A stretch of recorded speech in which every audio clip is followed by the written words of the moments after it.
Ooh, did you shoot any basketball in the pool this weekend? I did, yes. Let me think here. On Mo- Tuesday specifically, is what I'm remembering because we didn't play much on Monday, and on Tuesday, I think Dad he won one game out of three. We have like three different pool games that we play, and he took one, I took two. You know what? What would I need to know the logistics like of these games, like Sure.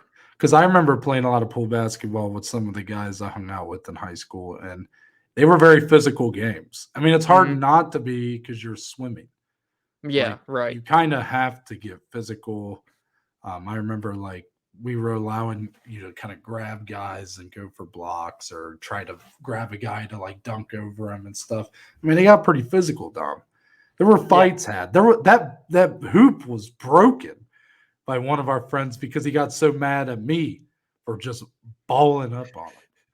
He just No. slammed the ball through the backboard or something. He did. He did, and the whole hoop went in the pool. I'll tell you off recording who did it. But Oh, wow. regardless, do you guys get pretty physical, or is it? I mean, are you calling fouls in the pool? No, we don't really play like those games, like one-on-one games What are in you the playing pool. like horse? Like you So we playing like do a typical around the world. Okay, we do that. We do a game of fives, which is like a pool basketball game that he's played with his buddies since high school. So there's 6 spots in the pool, 5 shots from each, whoever does the best out of 30 mm, shots. And then there's another game that his buddy son told us about. He played it like on the street basketball, and then we played it into the pool. It's like there's not really a name to it, so we just call it like Money in the Bank. But essentially, it's kind of hard to understand, but it's not at the same time. Every made shot puts 10 points into a bank. So if I make one shot, Dad makes one shot, there's 20 points in the bank. Then when it's my turn to shoot and I miss, Noah's fallen asleep, I would get those 20 points in the bank, and the first one to 100 is the loser. So you don't want points in that game. So wow, that's the three. that was really riveting, Dom. I could tell. Yeah. Well, I'm glad to hear that you and your papa have so many games that you play. But it sounds like Dom that you're just kind of scared to take on Big Dave one on one, so you keep throwing all this razzle dazzle BS into the mix. We need a legit game of 21, don't we? Yeah, I think so. Welcome back, everybody, to the Below Average Joe's MMA show. I have awoken from my slumber that Dominic tried to throw me into by explaining whatever that basketball game was called. He was talking about pigs in a blanket. I don't know what he was talking about. But it's good to be back here. International Fight Week is here, Dominic. Can you feel it in the air? Can you smell it Mm, outside? mm. It's just the feeling of International Fight Week is so great. It'd be even better if we were there in person. However, for like the sixth year in a row, we are going to say next year we'll do it. But my name's Noah Baker. I'm one half of the hosting duo. The man to my right, that's Dominic Solie. Mm. And Dominic, I do kind of want to ask you. I mean, I know I just kind of said like, "Oh, can you feel it in the air?" You know, it's International Fight Week. Does it feel a little bit like this going under the radar this year compared to years past? Like, is this just continuing that trend of us talking about like UFC just feels like it's in kind of a funk right now, or am I missing something to the buildup? No, it's actually funny you said that because, of course, I'm excited. It's a huge week. There's a lot going on, but I felt that taking notes and whatnot earlier today, getting ready for the show, and I was just kind of sitting there thinking, it doesn't feel like a big international Right. fight week card, even though we have a pretty solid, pay-per-view slot here and good prelims up and down, but it just doesn't feel as big as years past. So it's a bit of a somber kind of start that we're talking about it like that. But I think it's a great pay per view. Like if you're going off the 5 fight pay per view, I mean, it's the prelims aren't near as strong as like mm, the event we'll be getting at the end of the month, yeah, or maybe even Boston. I mean, I know that card still has some more fights to fill it out. The prelims are fine, like, but as a pay per view, what you're paying your money for, it's very good. Two hmm, title fights. You know, the third fight is like a really serious. It feels like a third title fight in a lot of ways. hmm, Like I think it's a great pay per view. So really, I don't. My personal excitement has not waned. Like I am revved up. I'm ready to go. Mm-hmm. But it does, I guess, to your point, it just kind of sucks when it feels like nobody else is really at that level for it. Yeah. Yeah. And there's like guys on here that are getting big time spots that really do deserve this type of Yeah. shine of an international fight week. And that kind of sucks for them, you know? Well, boy, this is off to a very chipper start. But let's say, Dominic, if it's all the same to you, let's go ahead and get into today's slate. We will start by plugging all of our platforms real quick. I did not need to read that off my sheet. If you would like to follow us as a show on Twitter, on Instagram, on TikTok, potentially on Threads in the future, question I mark, saw that on Twitter. Yeah. at the BAJ MMA. You can also follow myself on Twitter, on Instagram, at Noah Baker MMA. You can also follow me on Threads at Noah Baker MMA. And then you can follow Dominic on Twitter, on Instagram, on Threads. Not yet. At DSlee14, not on Threads yet. But you technically, if you follow him already on Instagram, you can, if you create a thread, you can just follow everybody you're already following on Instagram. So I see. I did not do that though. Too many. I don't even want to associate. I want to try to make Threads, my Thread account, disassociate from Instagram completely because I'm cool with it. We'll jump on board. We'll create an account. Mm-hmm. But I hate Instagram. I think it's like the worst app going. People want to complain about Twitter. I think Instagram's worse. Like, I follow probably like 500 people, and I don't see anybody's shit. Like, Yeah. I only see people that I don't follow and just ads and stuff. Yeah. Yeah. What a terrible app that is. So maybe they'll knock it out of the park with Threads. But go ahead and follow me there Yeah. for what it's worth. With that, Dominic, let's get into International Fight Week. That's mostly what we're talking about today, and it all starts with the main event. An undisputed featherweight champion will be named. I guess you want to say, what do they call that? Or the unification bout. Unification. God, I was trying to think of the word. The featherweight title will be unified as the undisputed champion Alexander Volkanovski takes on the interim champion Yair Rodriguez. Volkanovski comes in a minus 380 favorite as it stands today, while the challenger Rodriguez comes in at a plus 290. We, of course, saw both of these guys last in our pay-per-view in February, where Volkanovski went up a weight class, tried to make history, become champ. He did lose a very close fight to Islam Makhachev, while the co-main event was for that interim championship. And Yair Rodriguez had a very good fight with Josh Emmett. He looked great in it, and ultimately he did get the submission win in that fight. So, Dominic, of course, you know how I'm going to kind of set this up for you. I want to get your thoughts on these odds. Volkanovski minus 380. We know he is the longest tenured champion currently in the UFC since December 2019.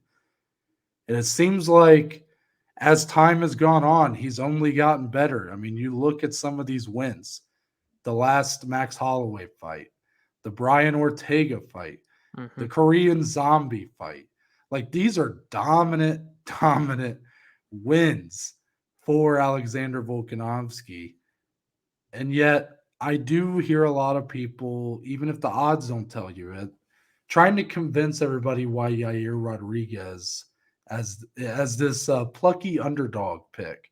I'm curious how you kind of fall on the spectrum here. If you feel like Yair's being a bit overlooked, or if you think this fight's all Volkanovski all the way. Yeah, I don't think Yair's getting overlooked, but I think Volk is finally just getting all of his flowers that he's like so deserving of, you know? And I mean, he is the number 2 pound for pound fighter in the world behind some guy named John Jones, if you haven't heard of him. So, I mean, this is a guy that, like Noah said, is the longest tenured champion, all these title defenses against the elite of the elite, almost won a second belt, you know, in a very close fight with Islam Makhachev. He deserves to be a minus 380. I feel like in this bout, Yair is a very intriguing matchup, though. And that's what's fun. Like, on the surface, you kind of look and it's like, well, he's built like Max Holloway, right? So, I mean, he doesn't present anything too different in that aspect, but he does not strike or approach fights like Max Holloway. So it is very different of a matchup for Volk. And I think it's going to be how can he kind of approach this, use those first 5 minutes to get a feel for Yair in that cage. And then is he going to, use that fight IQ and use those adjustments that they are so known for doing in his corner to end up looking like a minus 380. I think Yair is a borderline live dog for those out there that like taking a chance. I will not be, but I think these odds are pretty well justified, Noah. I would agree with you. I think the big thing for Volkanovski that you've seen through this entire title reign that he's had is that fight IQ. Of course, he's like very talented. He's gotten better and better. He's now very well rounded. But Dominic, look at all the different ways we've seen him win out a fight. I mean, you look at the way he won the title with leg kicks way back in 2019. And then he goes from that to you see him really pushing guys up against the fence. You see him pressuring guys in their face, making them wilt. He using volume and speed like he did against the Korean Zombie. I mean, you've seen him find so many different ways to win. And then even with those dominant performances, like, I don't necessarily look at this title reign as being like a dominant title reign, because part of the intrigue and the excitement for like this matchup is it's not out of the realm of possibility for Yair Rodriguez to come in here and upset Volkanovski. No. Volk has been vulnerable at times. He has gotten knocked down. He has gotten hurt. He was nearly submitted by Brian Ortega, even in a fight that he was mostly dominant in outside of it. What a third round, by the way. But Islam Makhachev, of course, beat him in his last fight, took him down a few times, got his back for an entire round. Needless to say, like, Volkanovski is one of the best fighters in the world, but it's not necessarily been this. I think it helps the intrigue in his fights, though. It helps the intrigue for this fight. This is a fresh matchup against a guy who has a very interesting style for Volkanovski. Of course, Yair being a long fighter, very creative striking, and sort of, in some ways, he is sort of the anti-Volkanovski, like a guy who throws caution to the wind, will face the fire, he'll jump straight into the fire, and he does it mostly with his striking. So for Volkanovski, you haven't seen many weaknesses from him. But I guess if you want to point out something, you look at like the Makhachev fight. I know Makhachev was a division higher than him. But even if you go before that, when he fought Chad Mendez like 5 years ago, he can be taken down. Like he can. Now it's another thing to keep him there. Yeah. But that's not really the threat here with Yair Rodriguez. So certainly it's not out of the question for Yair to come in here and throw something crazy and knock out Volkanovski. And I don't even think it's so much as to say it's a puncher's chance. I think it's more than that. I think he's that good. But as it stands, the consistency of Volkanovski, the game planning of Volkanovski, and really the fact that as the fight goes on, he's going to adapt much quicker, in my belief, than Yair Rodriguez will. You have to lean his way. Do you have to lean his way to the point where you put him, bet on him, put him on a parlay? No, I mean, it's pretty inflated for him at this point. But I think as intriguing, as interesting of a matchup as this is with Yair Rodriguez, I tend to believe that a lot of it comes down to it's a fresh matchup. It's someone, we've seen him fight Max Holloway 3 times and all that stuff. It's nice to have a guy who has earned a title shot. He's an interim champion, and he really has earned it up to this point. And he's had a rocky road with the UFC, a rocky relationship. It seemed like at a certain point, Dom, back in summer 2018, when me and you were working at a garden shop together, I remember when this guy was momentarily cut from the UFC for refusing to fight Zabit Magomedsharipov. Yep. And now look at him. He's a fight away from becoming the undisputed featherweight champion. It's a great story. Still think I have to lean Volkanovski ultimately. Yeah, I feel like I'm at the point now, outside of obviously Volk challenging Islam Makhachev, you almost have to, if you're at featherweight, be on your game from start to finish for 25 minutes. You have to have a perfect fight to beat Volk. Like, that's how it feels like. Obviously, it's MMA. A knockout can happen at any time. A flying triangle can happen at any time. That's just this sport. But I feel like as good as Yair is and as improved as he's gotten, his performance against Josh Emmett was a very, very good performance. I mean, he even submitted him. You don't see Yair Rodriguez go on the ground much and get submissions. So he's shown that he's improving. But can he do it against the top of the top? And if he does, what a story there. What a story for the Mexican takeover that is happening and all these champions and young talents that are still coming through right now. It would be an amazing story, but he has to be perfect. And that's hard to ask for in this game. Yeah, that's very true, Dominic. And I'm going to ask you something that I know is a bit recappy, if you will, but we have to kind of address Volkanovski's future at Sure. featherweight and sort of how much time he has left. I found it very interesting this week. He said outright he was not impressed with Ilia Tuporia's performance. He was not impressed by it. Okay. And some may read into that and say, well, he's just saying that because he's, maybe trying to set up a future fight, try to downplay it because he knows he's a potential opponent. But some others, myself included, would say, well, he's trying to downplay it because he doesn't want there to be any doubt that when he beats Yair Rodriguez, that there's nobody left and that he can waltz on back to lightweight and try to become that 2-division champion once again. In your belief, Tom, is that really what's on the table here for him, that a win and he shoots himself back up 10 pounds? And then I guess I'll ask you, what if he loses? What does he do? Wow. Honestly, I feel like win or lose, he probably still gets his next fight at 155, I think. Because, I mean, with a win, he's made it obvious he wants that fight back with Islam. I don't know how the schedules will work out, obviously, with him wanting to fight in October. But I think the UFC would also give him that fight, to be honest, if he were to beat Yair. You look at the fight they had the first time, it was razor thin, like such a high level, wonderful fight to watch. If he loses... man, but now I don't know if I agree with what I said a minute ago. They would do an immediate rematch, right? Yeah, I would think he would do an immediate rematch. Because if he loses the Yair, yes or no, just answer yes or no. If he loses the Yair, and let's say he still wanted to move up to lightweight, the Islam rematch is no longer there. Right, it's off the board, I think. Yeah, it's probably. Maybe he would go up and fight like a Charles Oliveira, but again, we're talking about, end of the year, beginning next year. Charles is going to fight for the title, so it would be great if you could do like a Charles Volk fight right now. Sounds great. Yeah, but if Charles loses to Islam again, does it really do anything for him to kind of get him back in that title shot? I don't know. Yeah, that's true. I'll say win, he's up. Lose, probably runs it back with Yair. Yeah.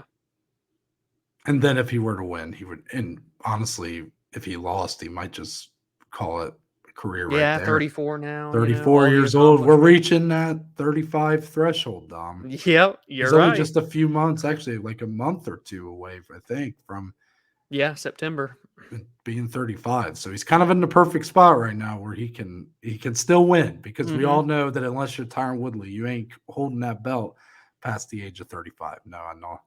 Seriousness, I think it's a great main event. I think it's not the kind of main event that has the star power to carry it like a Israel Adesanya last year or different guys you've seen in years past. I know McGregor Poirier 3 was an International Fight Week headliner.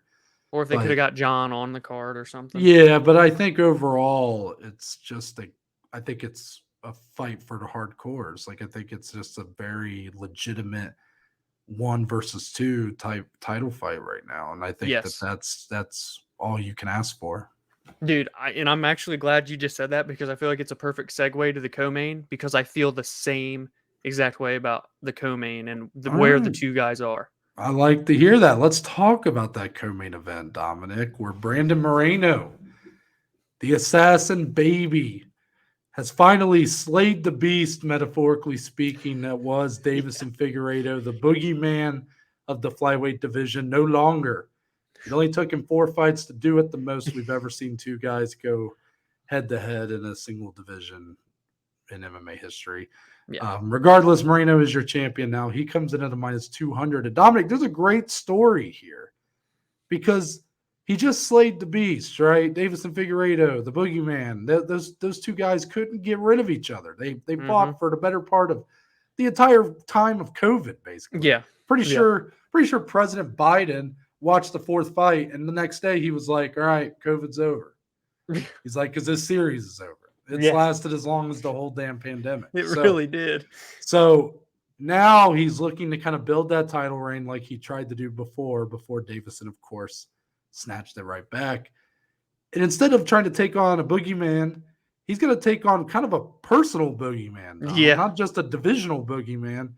Alexandre Pantoja has 2 wins over Brandon Moreno, the first of which was when they were both on The Ultimate Fighter. That was the season where the winner would get a title shot against Demetrius Johnson. It was all flyweights, all champions from different promotions.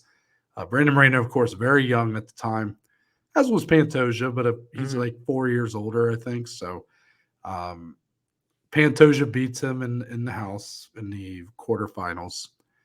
Then Pantoja and Moreno go on to rematch in around 2018, I think. Pantoja beats him again. So, Dominic, despite that, here we are 5 years later, and Pantoja is a plus 170 underdog. And despite the great story you have here of this is very much shades of Israel Adesanya and Alex Pereira, yet doesn't have near the attention of that kind of fight. And you have a guy in Brandon Moreno who is this star type fighter, maybe not to the degree of Israel Adesanya, but he's got an entire country behind him. He's got even the American audience behind him in a lot of ways. He's a very likable guy. And yet I don't see this fight being talked about. And if it is, I don't see people liking the chances of Alexandre Pantoja. So, Dominic, who's to blame for the lack of interest, intrigue in this fight? Is it truly that Pantoja, despite the 2 wins he has, is just outmatched here by a Moreno who has improved year over year, fight over fight? Or is there something I'm missing? Is there something more to this idea that this fight's being overlooked?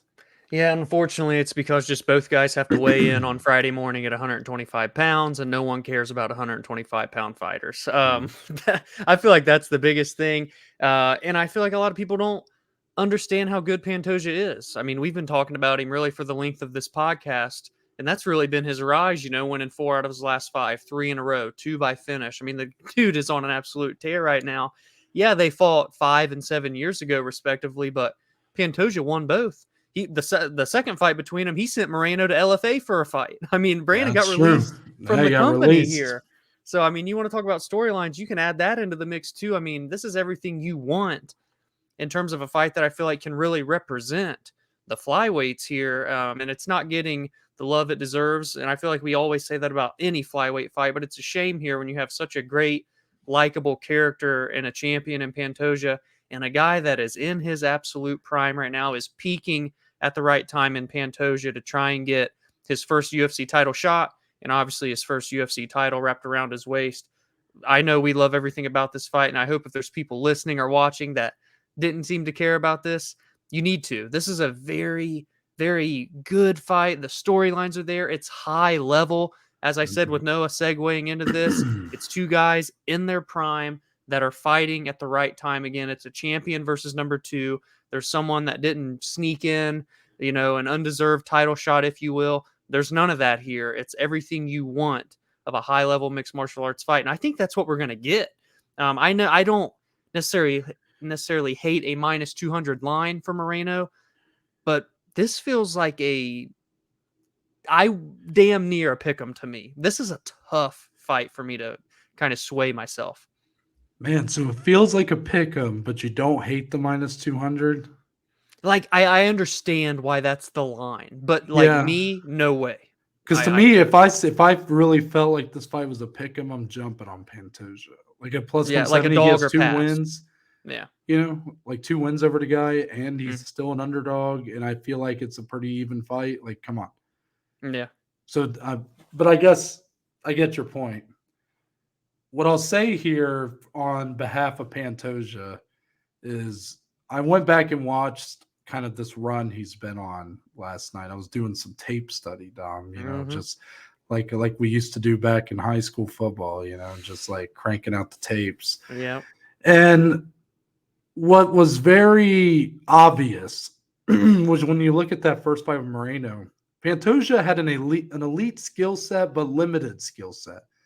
He was a ferocious, aggressive, and ultimately highly skilled grappler. He was an exceptional jiu-jitsu practitioner, submission specialist, all that. What's been very eye-opening about some of these more recent wins, you look at like the Alex Perez fight he just had a year ago, or Roy Val before that, or Matt Schnell even a few fights ago. Yep. He's still getting submissions. I mean, his last 2 wins are by submission. But now he's able to set it up with the hands. With the hands, yeah. Because they've come a long way, let me tell you. And he is confident in them. That's another thing. You go back and watch some of those earlier fights in his UFC career, you could tell that he only felt real comfortable if he was looking to get the fight to the ground, whether borderline one-dimensional, whatever. Almost. Yeah, and I think he may have had more ability than we thought at that time. But I think, again, it was a confidence issue. He had a couple losses, the Askar Askarov fight and others before it. But you see this guy now who is the best version of himself, who is the most confident version of himself, and it shows through. So I kind of agree with your assessment of this fight feels like a very close fight. And I think you can say that for most of the potential title fights we'll get moving forward at flyweight. Like, there was a time where I thought Davison might be this long reigning champion at flyweight. Obviously, that didn't happen. Moreno and him kind of shuffled the belt back and forth a couple times. But now I look at that top of the pack, Dom, and I feel like every single fight is a 50-50 pick'em type deal. Yeah. And because of that, I think now is the time, if you're someone who has sort of overlooked these flyweights, now is the time to get on board. It's good right now. Yeah, and really, you missed out on a great quadrilogy. Yeah. But, if you wanted some fresh faces, okay, now you got them. Pantoja's here. If Moreno were to win this, you're looking at a potential rematch with Roy Val, or who knows who else could jump into that mix. I mean, guys like Manel Cape are on their way up. Like Tetsuro Taira, who's on this card, is going to be a guy we'll be talking about. Now is the time to jump on the flyweight bandwagon, to pay attention to this division, because this fight just might steal the show. And Dominic, it would not surprise me one bit if Pantoja is the one to get his hand raised when it's all said and done. Tell him, Noah. Preach it to him. Come on, man. Anything else you want to say about this fight before we move on? Now, I think we got a give or take title eliminator to discuss now. Yeah, we do. Let's talk about our feature bout of the evening, a fight that still, it feels like it has the kind of stakes of a title fight, or like a title eliminator, sure. Like, this is the kind of fight that you could headline a fight night with. Oh, yeah. Or dare I say, maybe not headline a pay-per-view, but you put a BMF title on it, maybe. And then, yeah. But what you're seeing here is the former middleweight champion, Robert Whittaker. He's ranked number 2 in the division. He is taking on the South African man himself, Dricus Du Plessis. Whittaker comes in a minus 400, though, Dominic, and Du Plessis plus 300. We've had an interesting little relationship with Dricus on the show. Yeah. We saw a lot of potential early, saw the flashes of brilliance, of great power, and ferocious finishing ability. And then some of the holes started to show, Dom. We started to see a man who fought like your drunk uncle who just got in a fight at the barbecue. Sure. But he keeps finding a way to win. He hasn't lost in the UFC. He just finished Derek Brunson. Before that, he had Darren Till, which was a wild fight. That was crazy. Brad Tavares, Trevin Giles, Marcus Perez. Like he's 5-0 in the UFC, Dom. Yeah. But if you look at those last 3 fights, even the Trevin Giles one a little bit, he shows so much vulnerability. But tell me why nobody's been able to take advantage of it yet. That's the question, right? I mean, I don't know. I feel like he is just so unorthodox and aggressive and so not afraid to take your best shot. People are like, I don't know what else to do. I hit him with everything I could, and he's still marching forward. Like, it's unbelievable. You feel like there's And something to his will, like the I mean, I know yeah, it's kind like of like it feels like bad analysis when you bring up like the heart and the will he's of so, someone, but that's what it is. but it seems like it shows through because it seems like he's all but done. He's gassed. He's ready to give up. And then he just doesn't, and then he knocks out who he's fighting or submits him, like Darren Till. Like you get what I'm saying? It's just it doesn't make sense for him to be as successful as he's been in the UFC, but obviously something's working. Yeah, and how often do we hear fighters say that fighting's 90% mental? Well, you're not going to break Dricus Du Plessis' mental strength. He is going to go, if you don't put him out, he's not going to stop charging at you. And I think it's going to be kind of the same here. The only difference, Dricus got his nose fixed. And I don't know if that's going to help the gas tank or what, because apparently, I don't know what percentages of oxygen go through our nose, but he was only getting 8%. So I don't know what it's going to be on Saturday. But if his gas tank is improved, maybe knock the odds down to minus 300 instead. Like, I still think it's an uphill climb for Dricus due to the way that he fights when you're talking about someone as elite as Robert Whittaker. I mean, this was my favorite stat of the card. Whittaker has not lost to anyone not named Israel Adesanya since 2014, Noah. 9 years this man has been just reigning terror over the middleweight division. It's kind of insane. So this is an uphill battle for Dricus, but if he can win, if he can beat Robert Whittaker and can somehow show a better gas tank as well, he all of a sudden does throw a bit of a wrench into things and makes me even wonder, like, okay, maybe him versus Izzy isn't all that one-sided. Like, I really want to see this outside of just their hate for one another. Now I want to see him how it matches up in the cage. So that's where I'm thinking here. How's Dricus's nose going to hold up now? Well, I'll start by saying I forget if it was 50% or whatever the number was that he was able to breathe out of his nose. It reminds me of when people used to, did you ever hear people used to tell you, like, oh, we only use like 8% of our brain or something like that? Yeah. And then it turned out to be complete bullshit. That's what this feels like. This feels like something that my grandma told me she read on Facebook. Like, Yeah. it's probably true, but I cannot possibly come on here and tell you guys that his nose being fixed, his ability to breathe is going to significantly change my evaluation of this fight. I just can't do it. I'll let him prove me wrong. Yeah. And surely he might, because he's done it a couple times now.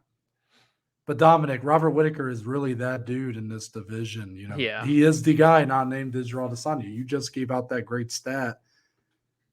He's my biggest lock on the card. Like, I think I agree. And I think my bets will show it. Like Robert Whittaker, I feel like even at this price, kind of a bargain. Yeah, and we've got some big favorites on this card, if that tells you guys anything. So, like, I respect Dricus for what he's been able to do despite the limitations that we've seen. I mean, he keeps finding a way to win. Like, obviously something's working. But it's one thing to make it work against Derek Brunson or Darren Till.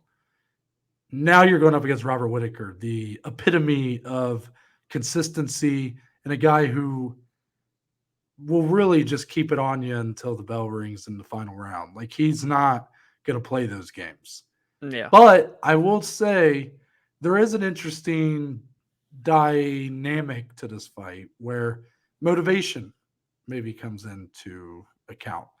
Again, I already told you how I feel about the fight, but I'm just saying Dricus pretty clearly feels like if he wins this fight, he's getting a title shot. And I think most people would agree with that. I would agree with that. Yeah.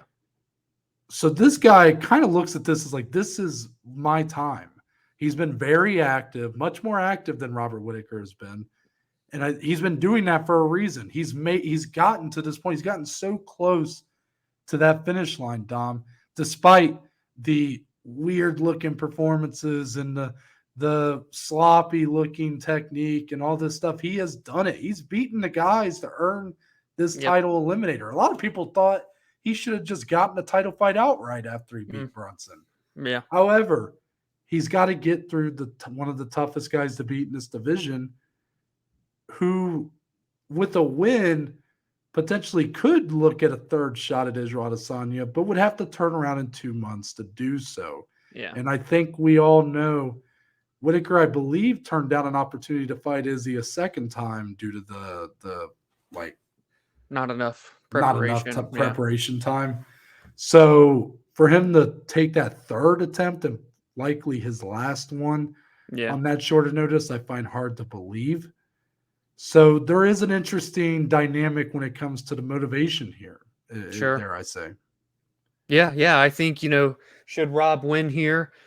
I mean, this has kind of been the theme of the show, I feel like, the last few weeks because of all these middleweight fights going on. Jared Cannonier, best performance of his life. He can deserve it. Sean Strickland's coming off 2 in a row, got a big finish. You could say he deserves it because he's never fought Izzy before. And now you have this fight. I mean, we're talking 3 people, regardless of who wins this, that all have justified reasons to fight for a title again. So it is interesting. I don't like if Rob wins here, I think I still hold Jared at 1 and Sean over him. I feel like Rob may need to fight another time and win 3 to get back in there again. Obviously, that's assuming Izzy can stay the champion, of course. So Dricus here is the guy that, like, should he win, probably hopscotches everybody because he will fight in September. He wants to fight against Izzy and, like, really build that rivalry in the Battle of Africa, if you will. So it's interesting, man, like how you guys want to view this because it is a title eliminator. And it almost isn't in a way, depending on how you feel Rob stands with these other number 1 contenders, I think what works to his benefit is that the fight we're looking to book here is in Sydney. Yeah. And I think that would be a massive fight. That's the place that would be biggest to do it in Australia, where you have Whittaker, Adesanya. It was such a big deal the first time they did it. Like, I think it makes a lot of sense to do it there again. I think you lose a lot of that intrigue, that interest, if you do it in America, anywhere else. And that's, again, why it's kind of a problem, is that I just don't think win or lose Whittaker is taking that on unless he comes in here and knocks out if he's Dricus in quickly. a minute. That's the I only just don't thing. think it's going to happen that way. Like, I feel like I could see him getting a finish. I just think it's going to be more drawn out. Yeah, I 100% agree. With that, Dominic, let's move on to the rest of UFC 290. Certainly a lot of good fights on here. And I'll just ask you straight up, I want you to look down the rest of this undercard, Dom. Tell me the matchup you are most looking forward to on this card. Let's just go down one more because it's with the lightweight banger, Jalin Turner and Dan Hooker. I think that is such an interesting matchup and a big odds discrepancy in that one. I believe Jalin Turner coming in around minus 275-ish, depending on what book you're looking at. He's coming off of a razor close loss to Matos Gamrot. Dan Hooker, new tattoos, bleach blonde hair, totally different guy. He's looking like he's fighting out of Charles Oliveira's camp. It's kind of crazy the way Dan's looking right now for International Fight Week. But I think it's a just really fan-friendly fight here. I feel like there's going to be a lot of people that are maybe still unfamiliar with Jalin Turner's game, if you will. And you see that he's coming off of a loss, but go watch that fight. That was a very high-level, good fight as well. And before that, he was on an absolute tear. Someone that had this kind of not-so-clean record. I mean, he's 13-6, right? But I very much still view him as someone who could really make some noise in the hardest division in the UFC, second hardest at worst in Jalin Turner. But Dan Hooker is that seasoned veteran that has literally fought everybody, had a fight of the year, close fight with Dustin Poirier a couple years back. Like this, I would be surprised if Jalin makes this look easy, but still very pleasantly pleased if he can win this fight regardless. It's going to be a hard one for him, but if Dan Hooker wins, I can never view Dan as like an elite top contender again, but beating Jalin Turner definitely changes my mind on his current kind of state of his career. I think if this fight turns into the kind of fight you're wanting it to be, like the fan-friendly type fight, it's going to be because that is the worst possible idea for Dan Hooker to embrace that kind of fight.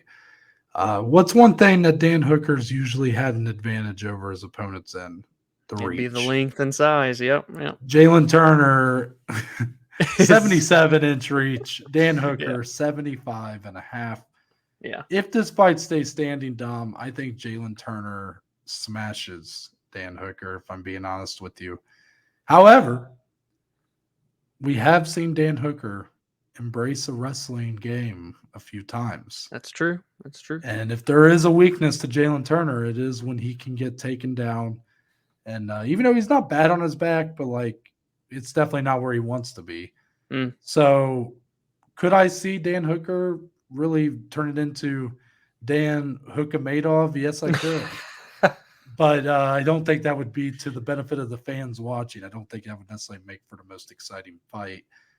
The way I see it right now, I think Dan Hooker's coming in here with a chip on his shoulder. You saw with the sound bite going around, I'm assuming, about his manager wanting to give him, they were asking for Tony Ferguson, and that pissed him off so bad that he went I saw that. to the gym the next day, even though he shouldn't have been, I guess, with an injury he had. For one, Dan Hooker might need a little dose of reality. However, I kind of respect that mindset. I mean, fighters, like, in order to do this sport or any sport, you have to have an ego. You have to sort of be unrealistic in your expectations. Like, that's what ultimately leads these guys to believe. That's what leads a guy that's like, Val Woodburn, that it makes him truly believe he can beat Bo Nickal. Yep. Even though like Bo Nickal's a minus 2,800 or whatever. Like, that just unwavering belief in yourself, it kind of boils down to like having that ego, believing in your ability. And it's great. Like I'm not saying that he shouldn't, but I think this will be a dose of reality for Dan Hooker. And I think a lot of that comes down to he's going to want to come in here and smash Jalin Turner. He's going to want to show like, I've ran into a string of tough fights, but I'm still one of the best in this division. I think he's going to want to try to do it in style, quite frankly. And Jalin Turner will not be the guy to do that with, if you ask me. But Dominic, I think the fight that I want to give a little shine to is my favorite fighter, or at least one of them, is retiring Saturday. Ruthless Robbie Lawler will make his final walk. At least I kind of hope, because he's 41. He's lost 4 of his last 5. But damn it, he's taking on Niko Price, another guy who's very fun to watch, who has been kind of struggling to get wins, actually. I was surprised when I saw this, Tom. He also has only won 1 of his last 5. He did have a draw in that 5 with Donald Cerrone, but that got overturned to a no contest because Niko Price, fun fact, I think was like the last or one of the last guys in the UFC to test positive for marijuana and be suspended for it. So, but I think this is a great fight. I think this is a proper fight to send off Robbie Lawler on. It's not an easy fight. He's an underdog, 2-1 underdog over that. So him going, having that kind of nice win, the run off into the sunset on, may not happen. This may be a Shogun Hua type walk away. It's possible. Yeah. But for such a great career, I saw the video the UFC made for him. It's gonna be an emotional night, and hopefully he can get his hand raised, because I do believe Niko Price doesn't show a lot of head movement. Yeah, he's kind of an unorthodox, explosive fighter, but Robbie's got great boxing, great head movement, great movement in general. And I think if he is on here, he can win this fight. I believe it. Oh, and you have to probably, as a Robbie fan, love a plus 200 money line, then, I would imagine. Oh, I see what you're doing here, Dom. I see what you're doing here. Dominic trying to get that upper hand in the Blazin Bets. But yes, I did definitely bet on Robbie Lawler plus 200. What do you make of that odds? Like, is that... It doesn't surprise me. I mean, yeah. I thought for sure Robbie would beat Brian Barberena. Yeah. And then for him to kind of wilt the way he did, that was True. definitely eye-opening. As like, okay. Because of Robbie of 4 years ago, he ain't wilting under that. Yeah. Especially Brian Barberena is a good fighter. He's a fun fighter. But not a guy who should be beating a former champion, in Robbie Right. Lawler. Yeah, that's fair. Okay. So I definitely see the method to the madness here. I'm not against it, and I like it because I'm going to bet it, even though I'm betting with my heart. Yeah. Fully admit, not betting with my head on this one. But even if I did bet with my head, I think it's decent value. I do I believe he think can win so. this. Yeah. Yeah, I I just agree. admit that my judgment's a little clouded. Yeah. Yeah. We should probably address before we move on, Dominic. We do have two late replacements stepping in here for uh, Bo Nickal will be taking on Val Woodburn. That will be likely when Bo Nickal steps in, will make him the biggest favorite in UFC history. I think right now it's around like minus 25 to 2,800. Mm-hmm. Meanwhile, Jack Della Maddalena lost his opponent, Sean Brady. That was a big blow. But he will be taking on Ohio's own Josiah Harrell. So, Dominic, two big prospects, if you want to continue to call them prospects, taking on two undefeated unknowns here, both going to be big favorites.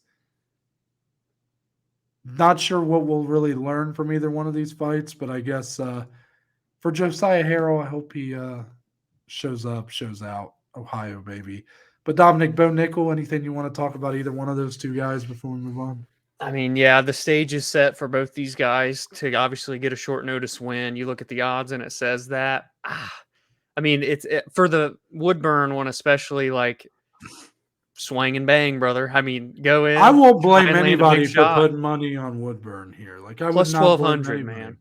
I mean, come on. I was tempted to take like an over 1.5. Like I saw like the plus money on the over 1.5, and I Yeah. was like, I'm like, maybe. But then you look at the guy's resume, like he really hasn't fought like And I mean, anybody. you're coming in on days' notice against just a dog, man. Like all 7 of his fights were with the same promotion. I don't remember what it was called, but it is not one of the major regional promotions out there.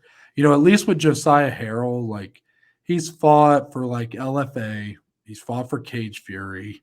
Yeah. Like he's got wins in pretty good regional promotions. And you'd imagine so more winnable for Josiah. That's the guy that Yeah. just had the takedown through the cage door a couple weeks ago too. I'm pretty Oh, sure. really? I think so. Yeah. So Yeah. But yeah, I They mean, better I think lock for her up. Bo Nickal, this is going to be a big moment for him either way. Jack, I feel like the Sean Brady fight meant a little more. Like that was a bigger Yeah. loss. Bo Yeah. Nickal losing Trayshawn Gore, like Trayshawn Gore is definitely probably going to be a more ready opponent than Val Woodburn will be. But I don't think this, like, people weren't really believing that Trayshawn Gore was going to be Yeah. able to give Bo Nickal much trouble. So for Bo Nickal, feels like a big opportunity here. I'll be curious to see, depending on how he looks, if he wins, how far they throw him upward. Because I Yeah. feel like a big jump's coming, Dom. And when we say, at least when I think big jump, I think like almost an unrealistic big jump, like something that No, would don't surprise let's people. not get no, don't. I mean, I don't know what you're about to say. I'm not saying title eliminator. Oh no. But I'm thinking what were you thinking? I could see him fighting someone between 5 and 10 in his next fight. Yeah, like I was gonna say the winner of like Paulo Costa, Ikram Aliskerov. Yeah, I could see I don't it. think that's crazy. I don't think that's unrealistic. Hey, they did it with Brock Lesnar. Yeah, that's true. That's true. He even had a loss. He did. Yeah, he did have a loss. Anyways, Dominic, anything else for UFC 290? Mm-mm. All right, we got one fight announcement to go before we get on to the bets and last, closing statements, all that. So, Dominic, September 9th, UFC 293 in Sydney, Australia. Looks like we'll be seeing a pretty big, literally and figuratively, heavyweight fight between Alexander Volkov and Bam Bam Tai Tuivasa.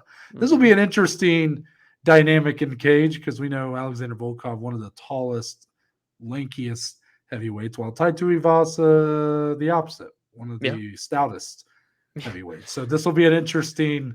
It's going to feel like Stefan Struve taking on somebody in the cage. It really will. But yeah. What do you think of the matchup, Dom? Tai Tuivasa looking to get back on track. Volkov coming off a great win, I believe, against Alexander Romanov. Hmm. So I'm all for it. Yeah, I think it makes sense. It's one of those that didn't need to be a main event, and it's not, so it's even better. It makes sense for their career. 6 versus 7 ties in Australia. Everything's checked on the box list to me. I know you just said that, and I know how I've always talked about heavyweight fight night main events, but I'm shocked they've never done a Tai Tuivasa main event. He Is hasn't he too headlined big? ever, He's has too he? big for it, isn't he? I feel like he has to be on a pay-per-view. I Yeah. mean, if you put Tai Tuivasa in the apex, you might as well just shoot yourself in the foot. Yeah. Like Yeah. literally shoot yourself in the foot because, like, I know that's a saying, but you might as well just do it because that's what you're doing. Like, He has like to be with if fans. he can't get some random homeless man's shoe and drink a beer out of it and spit in it while doing it, what's the point? Yeah. He could headline in New Hampshire, and people would I wish come he to was see the head. him. Actually, what's funny is like you say, like unnecessary heavyweight main events. I wouldn't have minded if that was a fight night main event.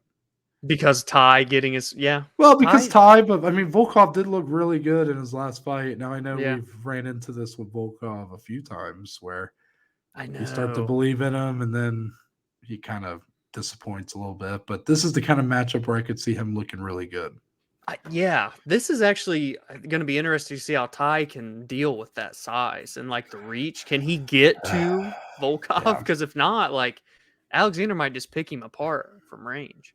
yeah.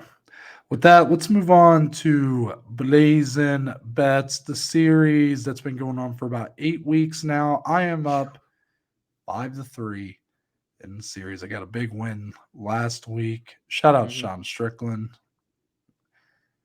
Anyways, Dominic, I only got 3 bets for you today. Mm. I'll probably end up adding more. DraftKings been very slow to put I've out the noticed that with full the books. full Yeah. list.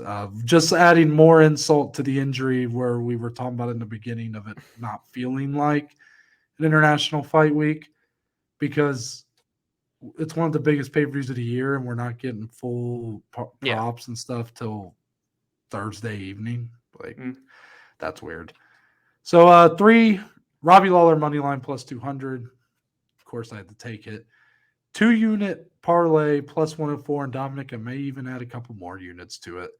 Let's start with Robert Whittaker minus 3.5. That's the first Oh, leg. And Jalin Turner money line. I think yeah. it 2-unit parlay. I may add more units, even though I'll probably not get it at the same price. It's to me, this is it will probably not hit, but for me, that's like as safe of a parlay as you can put together, in my opinion. And Yeah, and you think obviously, Rob obviously can win by finish and a minus 3.5. You think he's going to just sweep the cards if it's a decision, right? well, I mean, he doesn't even have to necessarily sweep the cards, but Yeah. come pretty close to it, I guess. But Mm-hmm. yeah, I definitely think that's in play. Last one, 3-leg parlay plus 156. Dom, let's start with that rematch between Jimmy Crute and Alonzo Minifield. I took the under 2.5 rounds in that fight. Their first matchup did go to a decision, but it I was don't one know of the how. weirdest decisions, wildest fights I've ever seen. I believe one of these guys is coming in here and is not looking to do that again. Jimmy Crute ideally is the guy because he's someone that shows much more promise and potential, but sometimes he just likes to be the brute. Second leg, Yasmin Yaraguay money line. Mm. This girl's been very impressive through 2 UFC bouts. She's scrappy, she's powerful, she's skilled. I think she's great, and I think that she takes care of business here. Third leg, main event, Volkanovski, Yair Rodriguez, over 2.5 Yeah. rounds. Okay.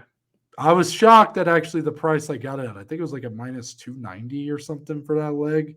Yeah. I think that's great value for over 2.5 here. It's not out of the question for Yair to, again, a knockout could come anytime, any place, but I think this fight's going to be grueling. So I think you won't likely see a finish like that until a little later. I like that. That is a good line for, I think, to parlay piece that for sure. Don't get I'm any coming in with funny 4. ideas. What's that? Don't get any funny ideas, bitch. I have a little something with the main event, but Oh, okay. I got 4 for now. I'm definitely gonna add more. As Noah said, there's not a lot of not all the lines are available, so I'm gonna continue to shop and look around. But I have 4 for today's show, and I guess I'll just go top to bottom with the way I have them on my sheet. So a 3-leg parlay plus 123. Cameron Simon, Terrence Mitchell inside the distance. Camuela Kirk, Esteban Ribovic inside the distance, and then Tatsuro Taira and Edgar Shirez inside the distance. I like a little violence parlay. Those are like the first 3 fights on the card in order, so my night could be ruined very early, but I'm taking the risk. I want to have some fun watching the prelims there. All the stats just line up to it, and you have big favorites in Cameron Simon and Tatsuro Taira. I think they're going to look pretty damn good, so I like that one there. I went with a little Robbie Lawler action as well, but I did Lawler price over 1.5 rounds at minus 150. It's just what I'm seeing from him recently. It's always honestly 2 durable guys, but then you look at they're older now. A lot of their most recent fights have been able to at least get over the 7.5 minute mark. 6 out of 7 for Robbie since losing the title have met that mark. I think it's going to be a fun fight for the fans, but I think we're going to get honestly probably to a decision, but I like getting an over 1.5 at under minus 200 odds. I'm going to play that every time. Bet number 3, Robert Whittaker by finish. Taking minus 400 and turning it down to minus 105. Robert Whittaker has not had a finish in the UFC since 2017. So some may think this is a crazy bet, but if Dricus comes in and fights the way he's been fighting, it will not work against Robert Whittaker. We have seen him look too good for too long. He is a very much elite level middleweight in the world right now. And I think if Dricus is careless and reckless, Robert can put him away in round 1, round 2, round 3. I don't think it's going to matter. I think Bobby Knuckles has a big time performance this weekend. And then the 4th and final for today is a 3-leg parlay, minus 115. Moreno Pantoja over 1.5. Volkanovski Rodriguez over 1.5. I didn't quite get to the 2.5 mark. And then Bo Nickal and Val Woodburn under 1.5 rounds. I feel like, honestly, if Val's going to win, he has to bum rush Bo and get a knockout. Otherwise, Bo's taking him down. He's getting a knockout or a submission. And I like the 2 title fights to go, honestly, probably the distance in both, but to get over 1.5 and be able to parlay at almost even money, I love that there. So those are the 4 for now. More to come. Let me ask you about that Robert Whittaker by finish, because I definitely looked at it. I was Yeah. definitely like kind of eyeing it. I just hated the value for that. Like, Yeah. really, a minus 105 for Yeah. a guy who hasn't gotten a finish in 6 years? I was shocked that truly I mean, that was the line. that shows how people are feeling with this fight. I Like that minus guess. It's just, 400, you don't see much between a number 2 and a number 5. So I was just surprised that you took it just because I'm like, I mean, you're talking about not even money for a guy who Yeah. hasn't had a finish in 6 years. yeah, it's But I crazy. get it. I see this. I see what you're seeing. It's just like I'm You want a too little much. more value Like out of it. I try to hunt for value, Yeah. and like there, I was like, I can't possibly, like, in my head, make this work. And like ideally for me, it was Robert Whittaker by knockout just in general, but it's like the same odds basically because Yeah. they're not expecting Robert to get a submission. Well, I'm going to Right. cover my ass if I'm getting the same odds. If he gets some sort of wicked submission win, I'm at least going to be covered. But I do see where you're coming from. You Yeah. would think you would get at least into plus 100 and something to get a finish Yeah. win. Yeah. But with that, we'll move on to the final segment of the show, Dominic. A little segment we like to call closing statements. Point of the show where me and Dominic can talk about anything and everything, MMA related or not. So, Dominic, do you have anything to send us off into the weekend? Yeah, I got to come on here and we got to talk Baby Bot for a second because I don't know if you've ever had it, Noah, but it is essentially like an Asian version of a hothead or a Chipotle or a Qdoba. Okay. So they've got like purple rice and Korean barbecue, some teriyaki chicken, like the egg noodles, like so a little bit different, but the same concept. You order your bowl, or a burrito. I don't think it's burritos actually, just bowls. But then you pick, down the line as you go. And I had it for the first time last night, and wow, pretty damn good. And I was expecting it to be more expensive because it's like an Asian cuisine compared to like Chipotle and Hothead. pretty much the same price. So if you haven't had Bibimbap, I highly recommend, especially if you're a Chipotle fan and you like Asian food, put them together. I think you're gonna love what you're having, Noah. So just had to give them some shine, Bibimbap. It makes me want to laugh when you say it because it reminds me of when me and my friends would be drunk in college. We always called Jimmy John's Bimmy Bonds. Just replace it with a B. Replace it with a B. I don't know why that just stuck. We just call it Bimmy Bonds all the time. And you still probably do to this day, right? Yep, still to this day. There you go. I'm going to give my shout out to the people over at Full Violence. I've been obsessed with this page's merch. I believe it started as like an MMA like meme account or something, or an MMA news account on Instagram. That's how new I am to it. Like but then one time I'm scrolling on Instagram and I see a shirt come up, and it is a Headshot Dead shirt where Leon Edwards doing for the rematch, aiming the fake pistol at Kamaru Usman. I thought it was an awesome shirt. Unfortunately, all their stuff made to order. Unfortunately for me at the time, anyways. So I came back to it. It was already gone. But they've made some really cool stuff. I'm, of course, wearing a Kevin Holland shirt right now. It's a It's clean Trailblazer. too. Yeah. It's clean. It's got a little bit of a comic book thing going on here with some of his quotes. This is, of course, not available on their store right now, but they do have some cool shirts. Right now, you can get like an Alexandre Pantoja shirt, Jalin Turner. And then as you're watching this, I believe Arman Saryukian's shirt should be coming out. So they've also released a couple new Full Violence hats and stuff. I just wanted to give them a shout out. Like this is not paid for ad. I feel weird even having to say that, but you know that's the time we live in. So this is purely just because I really like their stuff and thought they deserved a little bit of a shout out. If you are MMA boxing, I got a Tank Davis shirt as well. They made some real cool boxing stuff, so make sure to check them out. Well said. My name's Noah Baker. That's Dominic Sleeve. We are but just two of the below average Joes, and we'll see you guys on Monday.